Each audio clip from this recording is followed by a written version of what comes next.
Hello friends, once again welcome to this channel from with in. दोस्तों 17 जून का ये editorial है, आप देख सकते हो, टेरराइजिंग डिसेंट। ठीक है, तो डिसेंट का तो मतलब ही होता है असहमति। On bail for student activists, मतलब आप समझ सकते हो कि ये एडिटोरियल बात करेगा दिल्ली में फरवरी 2020 के महीने में जो राइट्स हुए थे और उसमें बहुत सारे लोग इंजर्ड हुए थे, कुछ पुलिस डिपार्टमेंट में भी डेथ हुई थी। ठीक है, और उसमें खास करके जो नाम अभी ज़्यादा चर्चा में हैं वो 3 नाम है, आसिफ, नताशा, देवांगना। तो आइए माइंड मैप से समझते हैं ये पूरी सिचुएशन और फिर पूरा एडिटोरियल भी डिस्कस करेंगे और बहुत सारे एडिटोरियल वर्ड्स वो भी हम समझेंगे। जी, बात है दोस्तों Delhi rights. February 2020 was the year end month जिसमें जिन लोगों का इन्वॉल्वमेंट सबसे ज़्यादा अभी चर्चा में है वो ये है 3। ठीक है, UAPA मतलब अनलॉफुल एक्टिविटीज़ प्रिवेंशन एक्ट। ठीक है, तो ये कानून खास करके बनाया गया इसलिए कि देश के खिलाफ या देश की इंटेग्रिटी को तोड़ने वाले या देश की सिक्योरिटी को कॉम्प्रोमाइज़ करने वाली सारी घटनाएं जो है वो इस कानून के तहत कवर की जाएगी। ठीक है, तो बात यह है कि ये जो तीनों लोग हैं आप देख सकते हो, उन तीनों लोग और भी ऐसे कुछ लोग स्टेच्यूटरी बार का मतलब होता है एक तरह का बैन, प्रोहिबिशन, और एक है जुडिशियल बार। अब ये क्या है दोस्तों, समझते हैं। स्टेच्यूटरी बार का मतलब होता है ये जो UAPA एक्ट है। ठीक है, ये एक्ट का कहना है कि अगर कोई गुनाह जो होता है अगर हम उसको इसके तहत ले जाते हैं तो फिर आप उसे इतनी आसानी से बेल नहीं दे सकते। ठीक है, मैं ड्रॉ कर रहा हूं तो बैन दिया है, बार दिया है। और सेक्शन 43D सबसेक्शन 5 इसमें इसी बात को और ज़्यादा स्ट्रांगली बताया गया है कि किस तरह से कोई भी गुनाह जो UAPA के तहत आता हो उसके लिए आपको बेल नहीं मिल सकती, उसके भी कुछ प्रोविजंस हैं।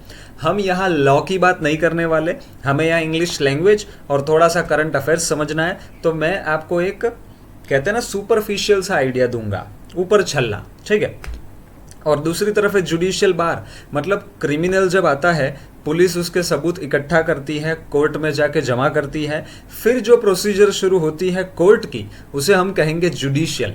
वहाँ भी बार या बैन है एक तरह का।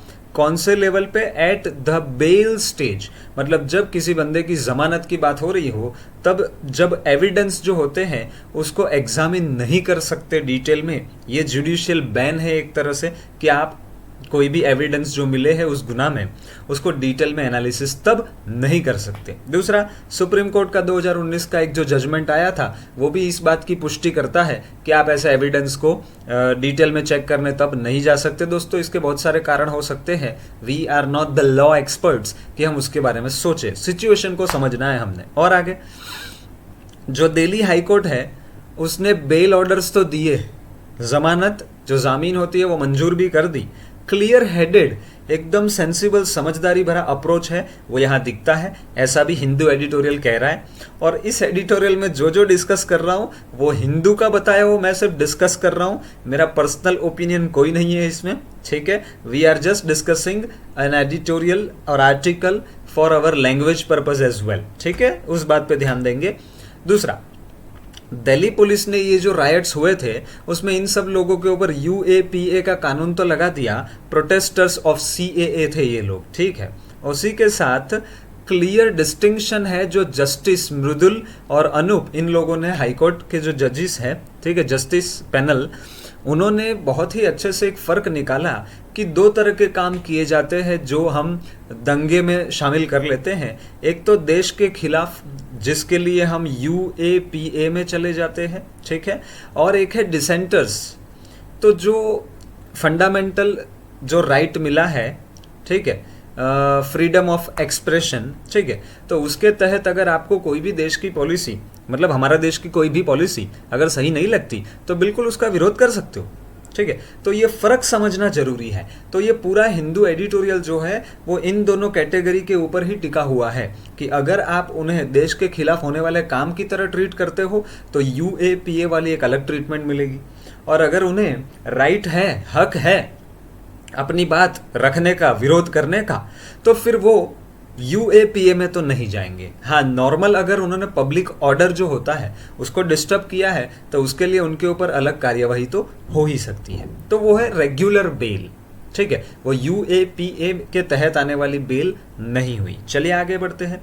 और फाइनली ये जो पूरी सिचुएशन हिंदू एडिटोरियल ने डिस्कस की, उसका फाइनल आउटकम क्या आया दोस्तों, मैं डायरेक्टली उस कंक्लूजन पे आ रहा हूं। हाईकोर्ट ने कहा चलो आपको बेल भी हम देंगे, भले आपके ऊपर यूएपीए का जो एक्टिविटी या प्रोसिक्यूशन है वो चालू है, फिर भी क्योंकि वो कोई गुनाह साबित तो नहीं हुआ है देश के खिलाफ वाला, सिक्योरिटी को खतरे में डालने वाला, इसलिए चलो बेल मंजूर करेंगे। और एविडेंस जो एग्जामिन करने वाली बात है उसको भी फिर हाईकोर्ट ने स्वीकारने की ओर इशारा किया कि फिर तो वो भी एग्जामिन किया जा सकता है। तो शुरुआत में जो ये जुडिशियल बार था और स्टेच्यूटरी बार था, इन दोनों में पिस रहे थे ये 3 से 4 लोग, और वो इसीलिए पिछले 1 साल से जेल में लैंग्विश, मतलब क्या, इसमें एक वर्ड यूज हुआ है लैंग्विश, मतलब सफ़र करना, दिन काटना, गुजारना, एक तरह से नॉर्मल में मेरी लैंग्वेज में कहूँ तो सड़ना जेल में, ठीक है। तो ये 1 साल से भी ज़्यादा समय से इन दोनों कानून का जो कॉन्ट्राडिक्शन आ रहा है ना, एक कहता है एविडेंस एग्जामिन नहीं कर सकते, अब उसके बगैर पक्का पता ही नहीं चलेगा कि वो गुनेगार है कि नहीं, अगर डिटेल में एग्जामिन नहीं कर सकते ऐसा बोले तो ये जुडिशियल कोर्ट की प्रोसीजर कहती है। और यूएपीए कहता है कि भाई आप कितना भी एविडेंस एग्जामिन कर लो, बेल तो नहीं मिलेगी। तो ये दोनों में जब तक सामंजस्य नहीं आ जाता तब तक इन लोगों को इस समस्या का सामना तो करना पड़ा, जेल में रहना पड़ा। आगे, क्योंकि as all 3 were not guilty under UAPA, ऐसा मैं नहीं कह रहा हूं, ऐसा एडिटोरियल की लैंग्वेज से पता चल रहा है कि ऐसा कोई गुनाह जो यूएपीए में आना चाहिए वो तो उनके ऊपर साबित हुआ नहीं है, लेकिन फिर भी दिल्ली पुलिस ने यूएपीए के तहत उनके, मतलब उनका जो भी काम था उसको बुक तो किया था और वहीं से कार्यवाही चलाई थी। आइए देखते हैं आगे। प्लस ये जो पूरी सिचुएशन थी ना दोस्तों, उसमें 750 के आजू बाजू विटनेसेस हैं, तो कोर्ट में जब गवाही ली जाएगी तो इन सब की भी बात सुनी जाएगी। मतलब जो कोर्ट का ट्रायल चलेगा ना, जो कार्यवाही चलेगी ना, वो बड़ी लंबी चलेगी। तो अर्ली कंक्लूजन जो ट्रायल का है ना, वो तो नॉट पॉसिबल, वो कभी नहीं होने वाला। प्लस ब्लड लाइन, मतलब ब्लड मतलब धुंधली सी लाइन हो गई, कहाँ आपने देश के खिलाफ काम किया और कहाँ देश के खिलाफ तो नहीं, लेकिन आपकी असहमति थी तो उसके लिए विरोध तो किया। बराबर है, ये तो नहीं होना चाहिए और ये तो करने का हमें हक भी दिया गया है, ठीक है। तो इन दोनों के बीच की जो लाइन थी ना वो धुंधली सी हो गई, वो भी दिक्कत हो गई, वो भी इस एडिटोरियल में बात की गई है। और आप फाइनली इस सिचुएशन का एंगल समझ लीजिए। अब हम हिंदू एडिटोरियल का डिस्कशन जब चालू करेंगे तो ये जो पॉइंट्स मैंने डिस्कस किए ना, उसी आधार पे आपको पूरी लैंग्वेज भी और वोकैब्स भी समझ में आएंगे। सबसे पहली बात आती है हाईकोर्ट, जिसने कहा चलो बेल मिलेगी, चलो एविडेंस एग्जामिन करने की जरूरत पड़ेगी तो करने देंगे। दिल्ली पुलिस ने कहा हमको ये बात स्वीकार्य नहीं है, हम तो इन लोगों को फिर भी कस्टडी में रखेंगे, इनको जमानत पे छोड़ेंगे नहीं। उसके उन्होंने भी कुछ अपने कारण दिए थे, वो एडिटोरियल में आपको पता चलेंगे। साथ साथ में दिल्ली पुलिस ने अपील कर दी सुप्रीम कोर्ट में और कहा कि दिल्ली हाई कोर्ट ने जो डिसीजन लिया इनको जमानत देने का वो गलत है, हम इसके लिए अपील करते हैं सुप्रीम कोर्ट में। फिर हिंदू एडिटोरियल में ये भी कहा कि हो सकता है दिल्ली पुलिस यहाँ डर गई हो, इस बात से डर गई हो कि जो फाइनली सुप्रीम कोर्ट का डिसीजन आएगा ना, हो सकता है इससे जो दिल्ली पुलिस इन लोगों को आतंकवादी जैसा थोड़ा कलर देना चाहती थी, उनको ऐसा चित्रित करना चाहती थी, वो शायद रुक जाए। ठीक है, ये भी इस एडिटोरियल में कहा। और दोस्तों एक बात समझिए, अगर ऐसे हर एक डिसेंटर को हम आतंकवादी एक्टिविटी में अगर इंक्लूड करना शुरू कर देंगे तो बहुत सारे जो जेन्युइन डिसेंटर्स हैं, जो देश के हित के लिए ही डिसेंट मतलब विरोध डिसएग्रीमेंट दिखाते, वो लोगों की हिम्मत भी टूट जाएगी। इसीलिए if high courts approach is upheld, upheld मतलब समर्थन किया जाता है इस बात को कि उन्हें बेल भी मिलनी चाहिए, एविडेंस भी एग्जामिन किया जाना चाहिए, तो आगे जाके लिबर्टी, थोड़ी सी स्वतंत्रता मिलेगी बाकी के डिसेंटर्स को, उनके लिए एक एल्बो रूम रहेगा। कल ही हमने डिस्कस किया था एल्बो रूम, थोड़ा वो भी जिस तरह से देश के लिए अच्छा काम करना चाहे उसके लिए थोड़ा सा रूम रहना चाहिए, एल्बो रूम। ठीक है दोस्तों, तो चलिए डिस्कस करना शुरू करते हैं फाइनली ये हिंदू एडिटोरियल। टेरराइजिंग मतलब तो भयभीत कर देने वाला, आतंक फैला दे वैसा वाला। ठीक है, डिसेंट मतलब असहमति। तो ये जो पूरा एडिटोरियल हम अभी डिस्कस करेंगे उसमें बहुत ज्यादा असहमति भी लोगों ने दिखाई थी, लोगों ने विरोध भी किया था। किसका? जो दिल्ली राइट्स फरवरी 2020 में किए गए थे वो CAA के खिलाफ, उसकी बात चल रही है। On bail for student activists. चलिए दोस्तों देखते, ये सेंटेंस है ना बड़ा इंपॉर्टेंट है और इसको समझने के लिए पूरा आर्टिकल समझोगे ना तो समझ में आ जाएगा। तो अभी जब मैं समझाऊं तब फिर भी थोड़ा डाउट लगे तो टेंशन ना को, आगे बढ़ोगे तो समझ में आ जाएगा। हाईकोर्ट बेल ऑर्डर्स जो है कि चलो भाई आपको बेल देते हैं, आर एन इंडाइटमेंट। ठीक है, इंडाइटमेंट का मतलब तो होता है एक तरह से इल्जाम, एक्यूजेशन, आरोप of attempt to portray, portray मतलब किस तरह से दिखाना, चित्रित करना Delhi protests as terrorist acts. ठीक है, अब ये क्या बात है वो समझ लीजिए। जब दिल्ली का प्रोटेस्ट हो रहा है वो इसलिए हो रहा है कि देश के लिए कुछ अच्छी बात बुरी बात का असहमति सहमति की बातें हो रही है, लेकिन आप उसको भी किस तरह से पोर्ट्रे दिखाते हो, टेररिस्ट एक्टिविटी के तौर पे दिखाते हो, तो ये जो बात है वो तो गलत है। तो उसको इंडिक्मेंट करना, उसके ऊपर इल्जाम लगाना कि ये गलत बात है, ऐसा बोला नहीं, ऐसा बेल ऑर्डर जो दिया ना उससे साबित कर दिया कि ये एक तरह से आप जो काम कर रहे हो ना इन लोगों को टेररिस्ट दिखाने का, है ना, वो एक कलंक है। और इस कलंक के ऊपर फाइनली कुछ अच्छा दिखा तो वो है हाई कोर्ट बेल ऑर्डर्स। ये हिंदू एडिटोरियल का सेंस बन के आ रहा है। आगे देखते हैं दोस्तों।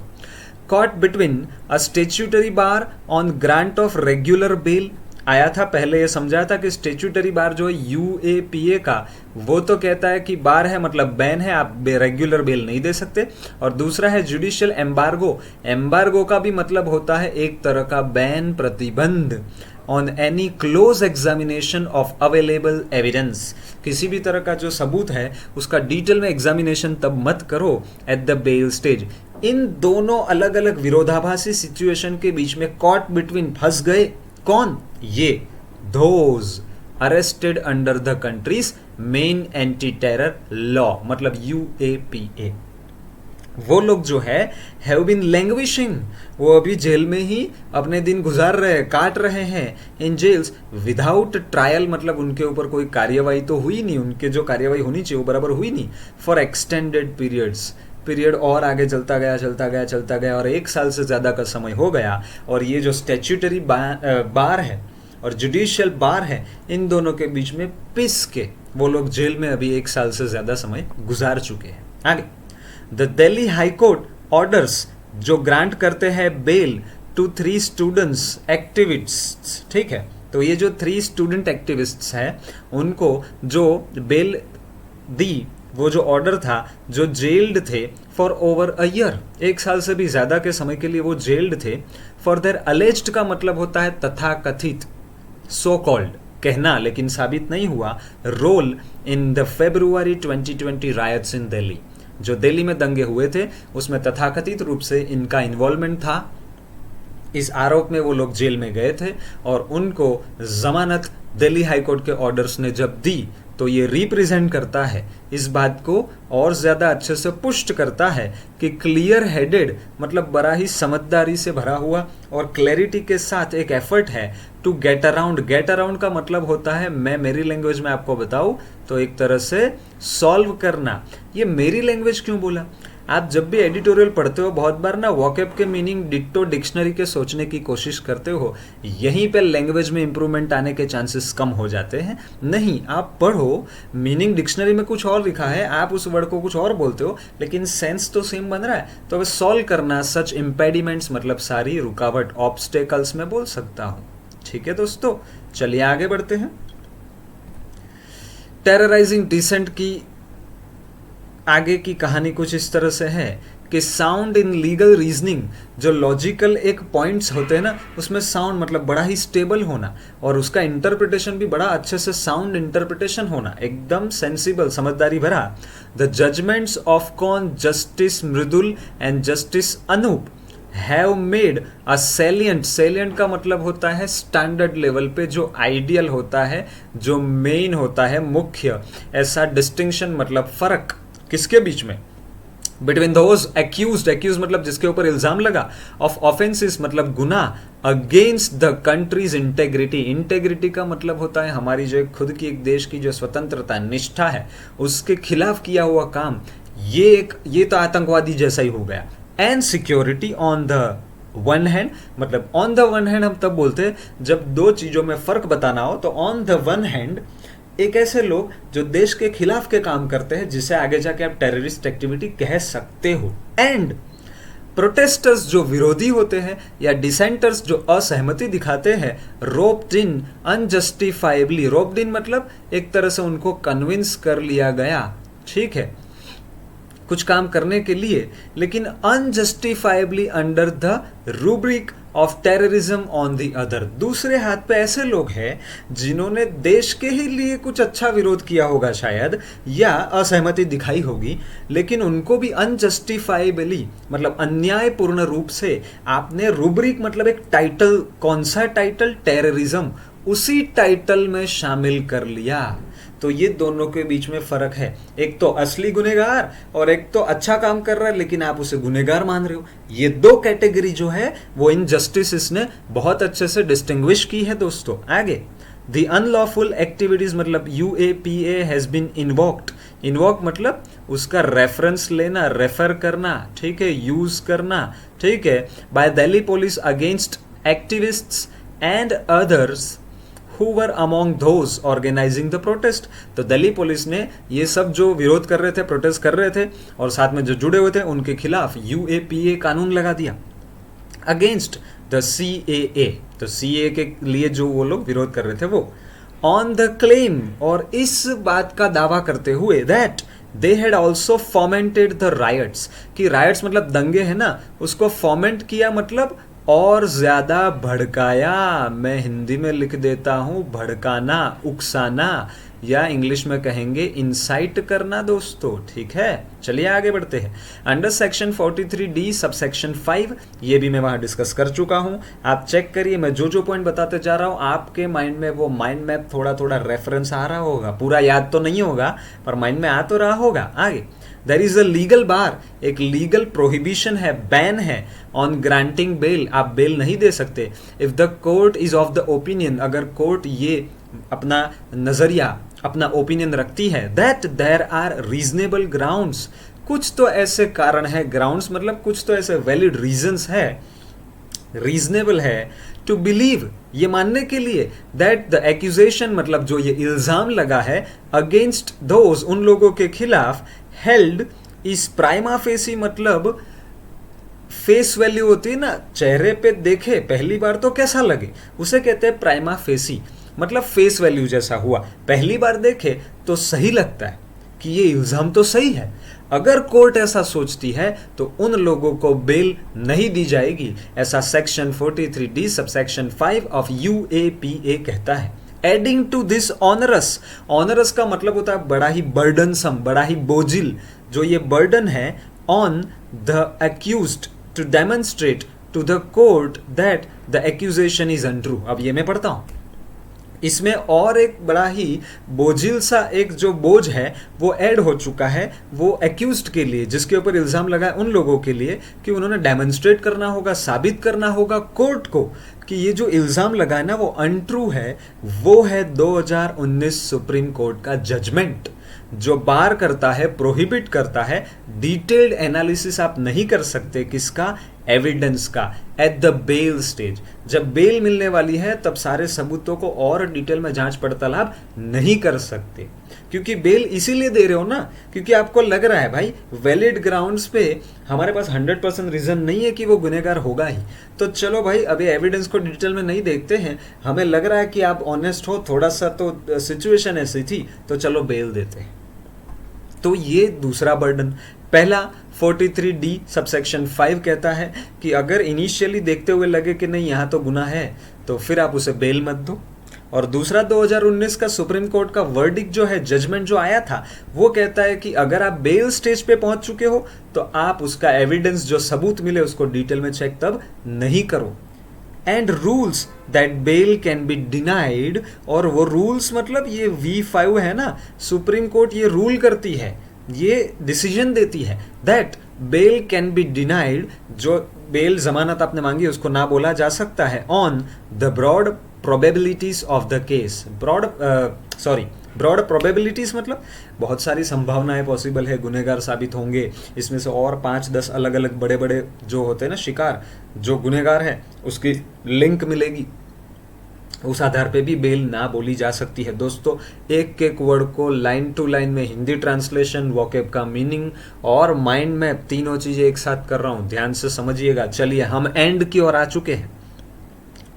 The high court has ruled, finally high court Delhi जो है उसने ये डिसीजन दिया है that bail court can look at the available evidence. उसने कहा है कि अगर कोर्ट, जो लोअर लेवल की कोर्ट होती है ना, जो बेल देगी, उसे इन्होंने कहा है द बेल कोर्ट, वो एविडेंस की ओर देख तो सकती है और डिटेल में एनालिसिस भी कर सकती है। देखो ऐसा बोल रहे to satisfy itself about the prima facie truth. अच्छा, डिटेल में तो नहीं लेकिन कैन लुक एट मतलब उसकी ओर एक बार नजरें घुमा सकते हो, ज्यादा डेप्थ में ना जाओ, थोड़ा भी देख तो जरूर सकते हो। ठीक है, कितना? प्राइमा फेसी, इनिशियली जो फेस वैल्यू पे लगता है, क्या उतनी सच्चाई है केस में? उतना तो दिल्ली हाईकोर्ट ने बोल दिया। अब ये क्या होगा, धीरे धीरे सच्चाई पता लगनी शुरू हो जाएगी। तो दिल्ली पुलिस जो है उसको लगा झटका, वो थोड़ी देर के बाद आपको पता चलेगा, देखते हैं। दूसरे शब्दों में अगर इसी बात को कहा जाए तो there is no statutory invincibility. भाई इनविंसिबिलिटी का मतलब होता है जिसको आप हरा नहीं सकते, जिसको आप डिफीट नहीं कर सकते। ठीक है, तो नॉट डिफीटेबल। ठीक है, नॉट डिफीटेबल। ठीक है, ओके, अनकॉन्करेबल, ऐसी कोई statutory invincibility to the prosecution मतलब कार्यवाही जो case merely because the UAPA has been invoked. मैं समझाता हूं, शांति शांति। दूसरे शब्दों में कहे तो ऐसा कोई स्टैट्यूटरी लेवल पे ऐसा कानून नहीं बनाया गया है कि सिर्फ और सिर्फ इसलिए, मियरली सिर्फ और सिर्फ इसलिए कि यूएपीए जो है वो आपके केस में लगाया गया है, इन्वोक किया गया है, साइट किया गया है, तो आप इस प्रोसिक्यूशन में सबूतों को डिटेल में नहीं दे सकते। ऐसा नहीं है। भले यूएपीए लग चुका है लेकिन प्राइमा फेसी लेवल पे आप फिर भी वो एविडेंस को चेक कर सकते हो। जुडिशियली ना बोल रहे थे, लेकिन देखो हाईकोर्ट ने बोला आप देख सकते हो। आगे, it has found that none of the three, कौन तीन?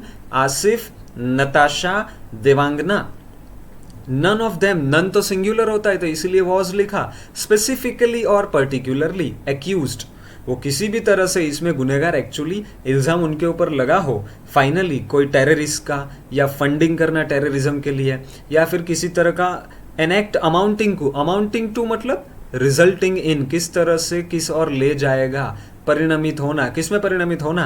कॉन्स्पिरेसी मतलब षड्यंत्र में, to commit a terrorist act, कि कोई ऐसा षड्यंत्र भी नहीं था कि आपने कोई आतंकवादी काम करने के लिए जो षड्यंत्र तैयार किया हो, ऐसा भी नहीं था। और something preparatory to it, preparatory का मतलब होता है आपने बम नहीं फोड़ा लेकिन बम फोड़ने की तैयारी तो की ना, तो जो आपको गलत काम टेररिज्म वाला करने में सहाय करेगा वो प्रिपेरेटरी कहा जाएगा। देखो ये कंसेप्ट है, डिक्शनरी वाला रट्टा मारू मीनिंग नहीं है, वो ही हेल्प करेगा एग्जाम्स में। कोई भी कॉम्पिटिटिव एग्जाम आप दे दो, आपकी लैंग्वेज की सेंस आपको हेल्प करेगी, ना कि रट्टा मारे हुए डिक्शनरी के मीनिंग। आगे देखते हैं। Once the UAPA charges were not seen to be true, एक बार ये दिख गया कि यूएपीए के अंदर जो आपके ऊपर चार्जेस लग रहे हैं वो सही नहीं है, it was open to the court, फिर तो हाई कोर्ट या कोई भी कोर्ट के लिए बड़ी ही आसान बात थी टू एडमिट, ये स्वीकारना, देम टू अच्छा अलाउ करना, एडमिट मतलब यहाँ स्वीकारना नहीं, उनको अलाउ करना, एंटर करने देना। कौन से जोन में? रेगुलर बेल वाले जोन में, जहां आपको यूएपीए भी बीच में आएगा नहीं, until the conclusion of the trial. जो कार्यवाही है, जो सुनवाई है वो खत्म नहीं हो जाती तब तक रेगुलर बेल आप देना चाहो तो अब तो दे सकते हो, ये उन्होंने बोला।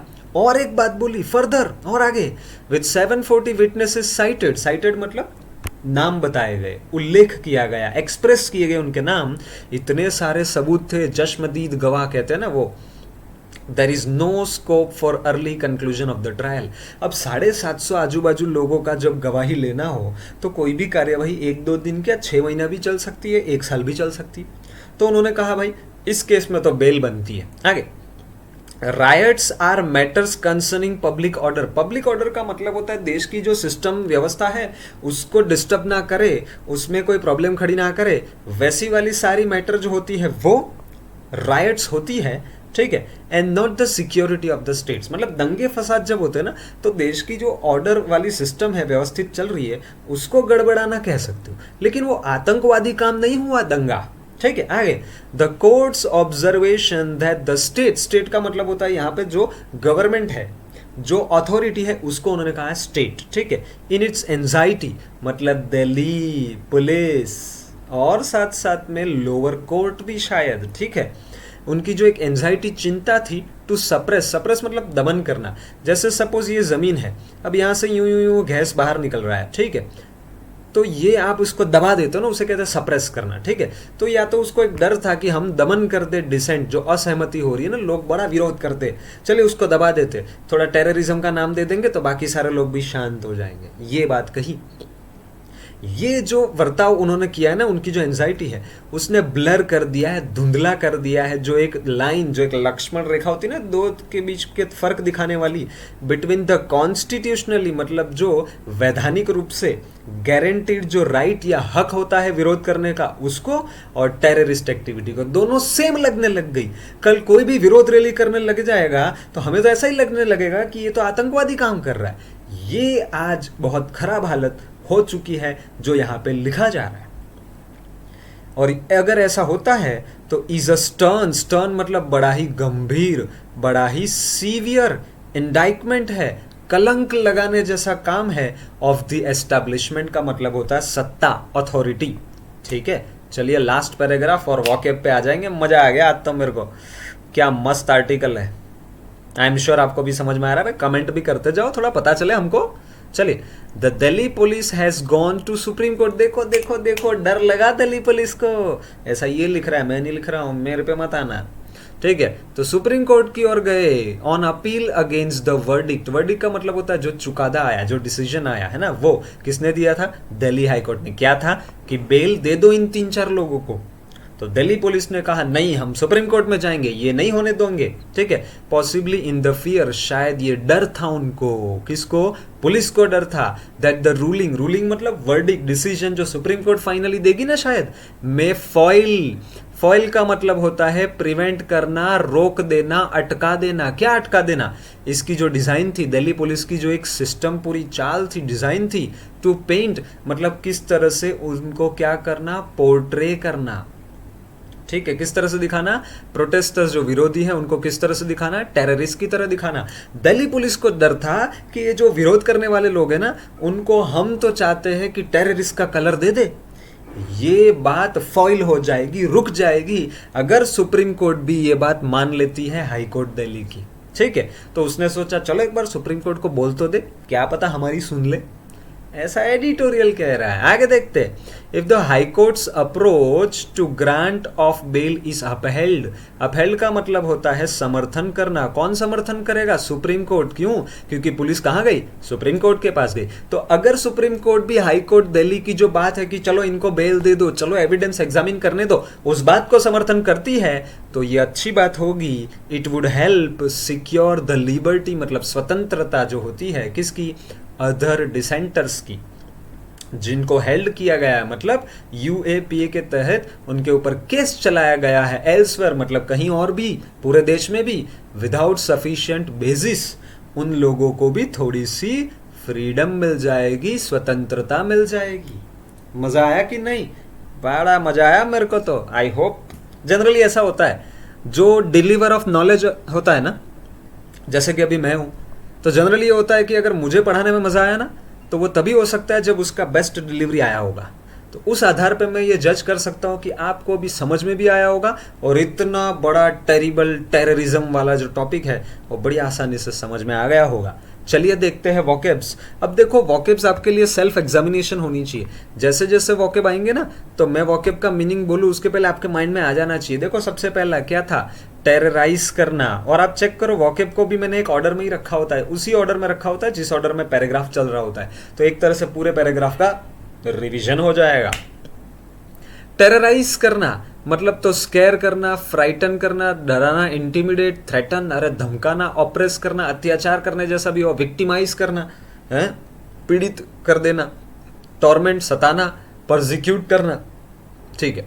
डिसेंट का मतलब तो डिसएग्रीमेंट होता है, तो भाई लैक ऑफ एग्रीमेंट भी होगा ना, डिफरेंस ऑफ ओपिनियन भी होगा ना, प्रोटेस्ट मतलब विरोध भी होगा ना, ऑपोजिशन भी होगा और डिसअप्रूवल भी होगा। इंडाइटमेंट का मतलब होता है फॉर्मल चार्ज, मतलब इल्जाम, एक्यूजेशन, एलिगेशन।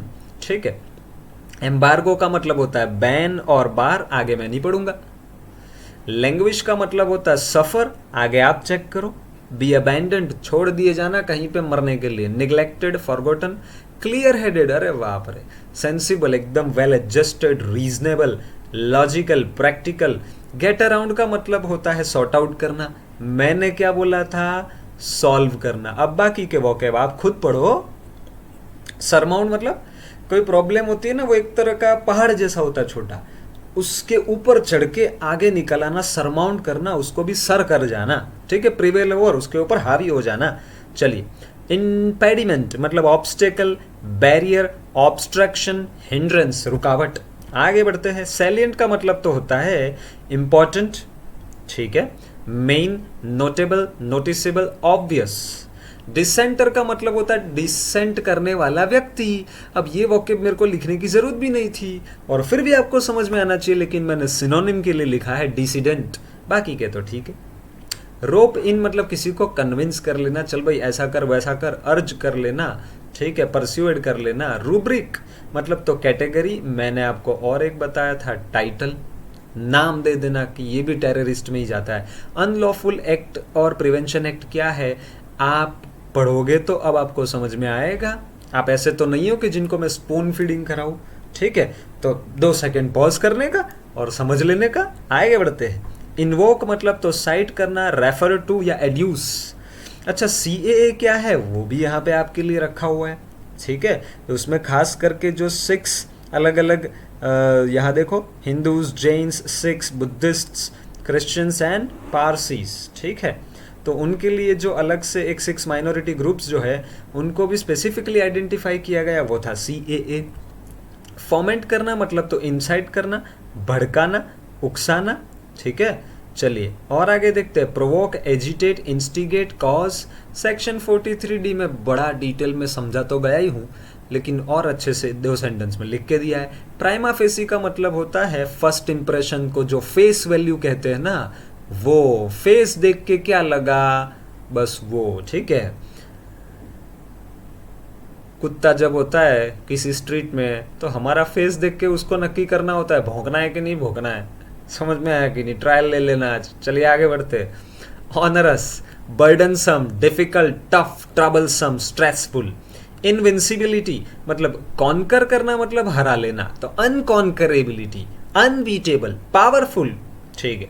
प्रोसिक्यूशन मतलब तो लीगल एक्शन, लीगल प्रोसीडिंग, कार्यवाही। कॉन्स्पिरसी मतलब तो षड्यंत्र, plot, plan, intrigue, deception, collusion. ठीक है। मतलब कल्यूजन। पब्लिक ऑर्डर मतलब जो एक सामाजिक जो सारी व्यवस्था है वो सुचारू रूप से चले, वो। ठीक है। Law and order. चलिए आगे बढ़ते हैं। सप्रेस करना मतलब तो एक तरह से दमन कर देना, दबा देना किसी चीज को। ठीक है। कंट्रोल करना, स्टाइफल करना, रुकावट डालने जैसा भी हो गया। रिप्रेस करना, क्रश कर देना, quail and over power. Blur करना मतलब तो इनडिस्टिंक्ट या अनक्लियर, धुंधला सा बना देना। याद करो मेरे शब्द, डिक्रीज, डिमिनिश, रिड्यूस। यहाँ पे मैं हिंदी मीनिंग भी नहीं लिखता हूँ जानबूझ के, क्योंकि हमें इंग्लिश टू हिंदी ट्रांसलेशन हर बार सीखना नहीं है, हमें सेंस पकड़ना है। तो मैं जहाँ जहाँ हिंदी बोलता हूँ आप उसे पकड़ो, यहाँ हिंदी वर्ड लिख नहीं रहा हूँ मैं वापस। आगे। ब्लर द लाइन मतलब make something unclear, difficult to see. Stern मतलब बड़ा ही गंभीर, सीवियर, स्ट्रिक्ट, स्ट्रिंजेंट। ठीक है। फॉइल करना मतलब रोक देना, डिफीट कर देना, थ्वाट मतलब अटका देना, ऑब्स्ट्रक्ट मतलब रुकावटें डालना, पेंट मतलब ये इस वर्ड के लिए लिखा है पोर्ट्रे करना, किस तरह से डिपिक्ट शो करते हो, डिस्क्राइब करते हो, रिप्रेजेंट करते हो। अपहोल्ड करना मतलब तो कंफर्म करना, समर्थन मतलब एंडोर्स करना, अप्रूव करना, विंडिकेट करना मतलब सिद्ध करना, ठीक है जी,